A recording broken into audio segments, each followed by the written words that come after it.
তো এখানে আছে ভাইয়া, ভাইয়ারে পাইয়া গেছি। স্কুলটা পরিচালনার কাজে টোটালি ভাইয়া থাকে। তো ভাইয়া আপনি কিভাবে এই স্কুলটার সাথে কানেক্ট হইলেন?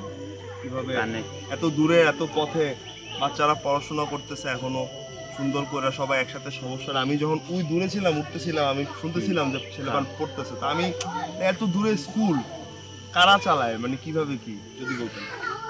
রেজাল্ট করে সিকদার ফাউন্ডেশন থেকে চালাই। আচ্ছা আচ্ছা, রেজাউল করিম শিকদার ফাউন্ডেশন, ওকে। কারণ আমাদের পাড়ায় এসে উনি অনেক কষ্ট হচ্ছে, অনেকে এই শহরে পড়তে পারতেছে না আর বাজারে পড়তে পারতেছে না। আর এখান থেকে অনেক দূরে 30-40 কিলোমিটারে চাইতে পারতেছে না বাজারে, আর অনেকে কষ্ট হয়, সেই জন্য এখানে ওই স্কুলটা দিয়ে দিচ্ছে আর কি। আচ্ছা, এই স্কুলে টোটাল কয়জন শিক্ষক শিক্ষিকা আছে? শিক্ষক তো এমনি একজন, আমি একজন ছিলাম।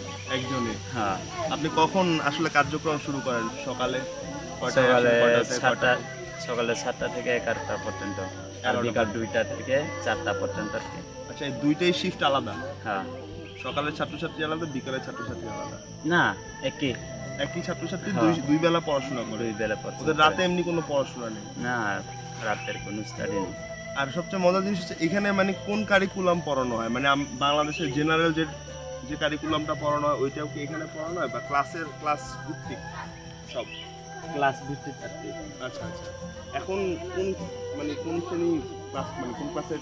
প্রাইমারি পর্যন্ত, মানে 1 শিশু আচ্ছা। থেকে 5 পর্যন্ত পড়ে।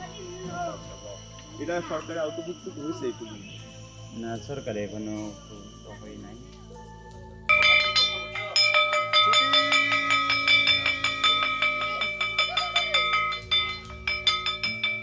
ওদের প্রথম ক্লাসে ছুটি দিয়ে দিয়েছি, বড়